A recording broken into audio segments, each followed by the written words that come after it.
الحمد لله وكفى وسلام على عباده الذين اصطفى أما بعد فأعوذ بالله من الشيطان الرجيم بسم الله الرحمن الرحيم قال الله تبارك وتعالى الله نور السماوات والأرض مثل نوره كمشكاة فيها مصباح المصباح في زجاجة الزجاجة كأنها كوكب دري يوقد من شجرة مباركة زيتونة لا شرقية ولا غربية يكاد زيتها يضيء ولو لم تمسسه نار نور على نور يهدي الله لنوره من يشاء.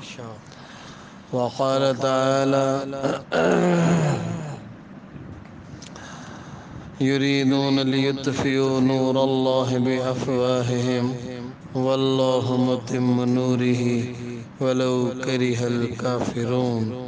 وقال تعالى الله ولي الذين آمنوا يخرجهم من الظلمات إلى النور.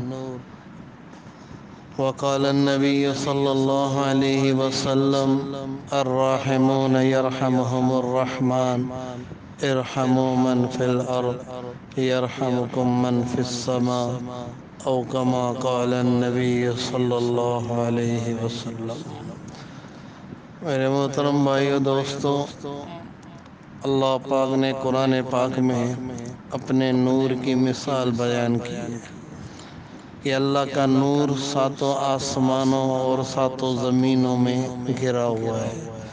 اللہ نور السماوات والارض، اللہ کا نور ساتوں آسمانوں اور ساتوں زمینوں کو گھیرے ہوئے ہے، اور ساتوں آسمانوں ساتوں زمینوں سے گھرا ہوا یہ نور جا کے مومن کے دل میں بستا ہے. مومن کے دل میں کیسے بستا ہے؟ اللہ نے مثال ذکر کی ہے کہ مثل نورہ کمشکات، اللہ کے نور کی مثل تاکچے کے ہے. فیہا مصباح، اس تاکچے میں ایک چراغ ہے. المصباح فی زجاجہ، اور وہ چراغ ایک فانوس میں ہے، شیشے میں ہے. المصباح فی زجاجہ الزجاجہ کأنہا کوکب دری، اور وہ شیشہ بالکل موتی کی طرح صاف شفاف ہے. پھر اس چراغ میں تیل چاہیے. وہ تیل کہاں سے ملتا ہے؟ زیتون. دنیا کا سب سے بہترین درخت زیتون کا ہے، اور اس درخت سے جو تیل نکلتا ہے وہ تیل اس چراغ میں ڈالا جاتا ہے، اور پھر اس تیل کے ذریعے سے اس میں روشنی بڑھ جاتی ہے. اب اللہ پاک نے یہ تشبیہ دی ہے مومن کے دل کی. اللہ پاک نے مشکات، مومن کے سینے کو کہا ہے، اور فیہا مصباح، اور مومن کے سینے میں جو دل ہے اللہ نے اس کو تشبیہ دی ہے شیشے سے. المصباح فی زجاجہ، اور وہ چراغ ایک شیشے میں ہے. شیشہ کس کو کہتے ہیں؟ دل کو کہتے ہیں. اور چراغ کیا ہے؟ وہ ہے ایمان کا نور. اب اس ایمان کے نور میں اضافہ ہو، روشنی زیادہ ہو، اس چراغ میں روشنی زیادہ ہوگی تو پھر وہ روشنی زیادہ پھیلے گی. اور اس میں تیل آتا ہے کہاں سے؟ قرآن سے. اللہ نے زیتون کے درخت کے ساتھ قرآن کو تشبیہ دی ہے. زیتون کے درخت کے ساتھ قرآن کو تشبیہ دی ہے. مومن کے سینے کو تشبیہ دی ہے مشکات سے. اور دل کو تشبیہ دی ہے شیشے سے، ایمان کو تشبیہ دی ہے مصباح سے، اور قرآن کو تشبیہ دی ہے زیتون کے درخت سے۔ اب زیتون کا درخت اور قرآن جتنا آدمی پڑھے گا، جتنا غور و فکر تدبر سے قرآن پڑھے گا، اس میں ایمان کے چراغ میں تیل زیادہ ہوگا، تیل زیادہ ہوگا تو روشنی زیادہ ہوگی، روشنی زیادہ ہوگی تو مومن کے آنکھوں میں بھی اللہ کا نور، مومن کے کانوں میں بھی اللہ کا نور، اور مومن کے زبان میں بھی اللہ کا نور، مومن کے سوچ میں بھی اللہ کا نور، اور سارا جسم نور سے بھر جائے گا، اور اس کو چپے چپے میں اللہ کا نور نظر آئے گا، اور یہ دیکھے گا کہ اللہ کا نور ساری کائنات میں کیسے پھیلا ہوا ہے، اور یہ اللہ کو پہچان لے گا کہ وہی میرا رب ہے جس کا نور آسمانوں اور زمینوں میں پھیلا ہوا ہے، جس کا نور آسمانوں میں وہ الذی فی السماء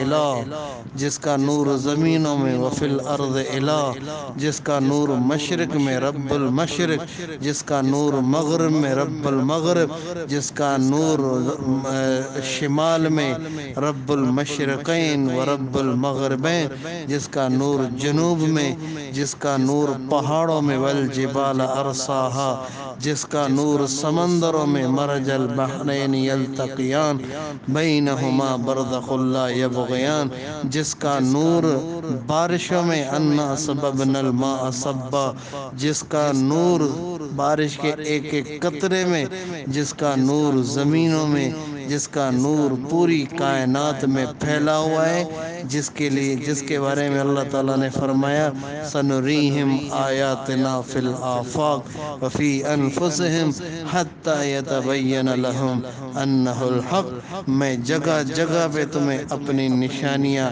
اور اپنا نور دکھاؤں گا کہ تو بے ساختہ پکار اٹھے گا کہ اس کا بنانے والا کوئی اللہ ہے، اس کا بنانے والا کوئی رب ہے۔ تو اللہ تعالیٰ نے قرآن پاک میں آیت نور کو ذکر کیا، امام غزالی نے اس پہ پورا رسالہ لکھا ہے، آیت النور، قرآن پاک کی سورہ نور کی آیت ہے آیت النور، اللہ نور السماوات والارض، کہ اللہ کا نور ساری کائنات میں پھیلا ہوا ہے، ساری کائنات میں پھیلا ہوا یہ نور پھر جا کے مومن کے دل میں بستا ہے، پھر اس میں اضافہ ہوتا ہے قرآن پڑھنے سے، قرآن پر عمل کرنے سے، قرآن کو غور و فکر تدبر کے ساتھ پڑھنے سے، پھر یہی نور مومن کے سارے جسم میں پھیل کر پھر یہ مومن جہاں جائے گا، اللہ ولی الذین آمنوا یخرجہم من الظلمات الی النور، یہ مومن اللہ کا ولی بن کر لوگوں کو اندھیروں سے نکال کر اسی نور میں داخل کرے گا، اسی نور کی طرف لے جائے گا، پھر یہ خود بھی نور ہوگا، جہاں جائے گا نور ہی نور ہوگا، پھر قیامت کے دن جب میدان محشر میں پہنچے گا تو یہ نور ایمان کا نور اور قرآن کا نور جب اس کو تھوڑا ملا ہوا ہوگا دنیا میں، پھر یہ کہے گا اتمم لنا نورنا، یا اللہ مجھے کامل نور دے دے، مجھے جنت میں پہنچا کامل نور دے دے، اور یہ قرآن کا نور ایمان کا نور اس کے چاروں طرف گھومے گا اور پھرے گا، یہ اسی نور میں چل رہا ہوگا، اسی نور کی ایک دیوار ہوگی، اس میں یہ ہوگا کافر اندھیروں میں ہوں گے اور یہ اس نور کے سائے میں چلتا ہوا میدان محشر میں پہنچے گا۔ اللہ تعالیٰ